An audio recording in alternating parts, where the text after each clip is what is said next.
Yeah, I'm ready for it. Of course. I mean, it was meant to happen 2 times before. Actually, we didn't publicize that because with the whole marriage documentary thing with Ali Dawah, one thing I learned is don't raise people's hopes for no reason, innit?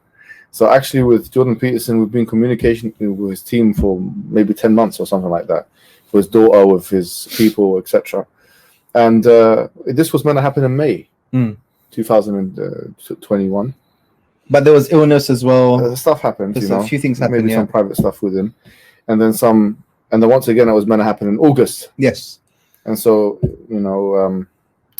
didn't happen once again. He rescheduled it, and so this is the 3rd time. So that's why I felt like because we had those communications, that in fact this time is the time where it's going to happen.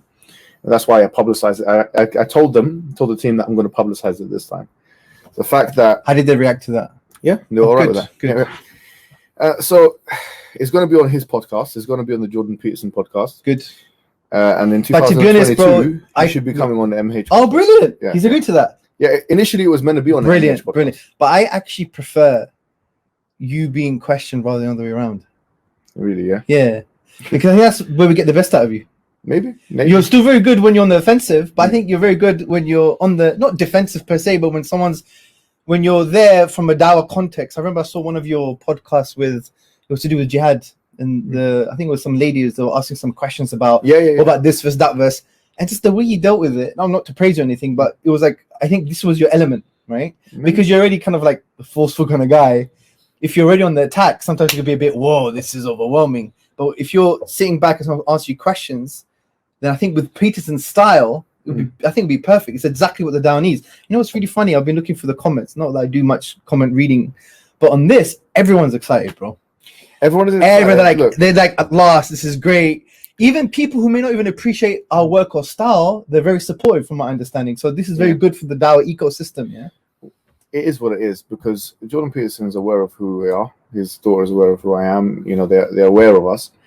And now it's just a matter of just having that conversation which he needs to have. And I think, to be honest, he's done well already in bringing this guy, the Guantanamo Bay, the Mauritanian guy on. Yeah, I saw that. I respected that. I respected that. And so he's moving in the trajectory of, which is a positive trajectory.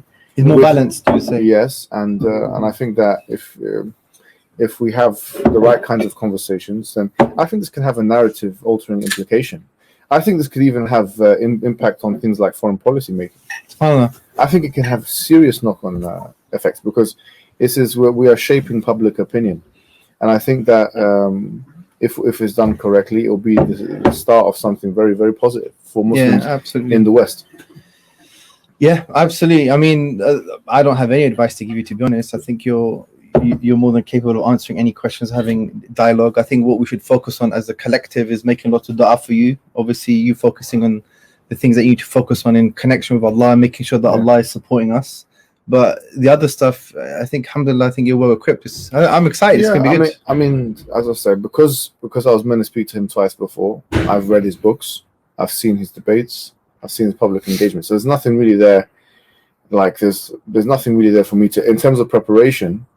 I don't really need to prepare like that. But what's interesting is audience, because our audience is majority are Muslim. So he's got like an audience of about 4 million, and it's majority non-Muslim. So you're an ambassador already, but this is like more of a kind of outward-facing ambassadorial position that you've been put in. How does it feel? Well, I've been in this position before. Yeah, that's true. Maybe not necessarily with such a high-profile person as Peterson, but I have been in this position before, and to be honest with you, we have I personally believe we have the truth. Yes. Like, this is something solid that we have. Alhamdulillah. And I don't feel like, I need to shy away from anything. Whatever he wants to ask me, I'm very happy to answer. And I think that his kind of people that his subscribers and so on, yes, they need to kind of hear the traditionalist Muslim position. 100%. Not just that, also articulate in a way that would make them understand, because sometimes you can articulate a traditionalist view, but it's done in a way that they won't get it. Or you won't understand their own assumptions, because a lot of it is about articulation, right? So I think, brothers and sisters, please make lots of dua, because obviously the dua is the weapon of the believer. Make lots of dua for hijab, and for this to be positive for the dawah, and for it to have a huge success.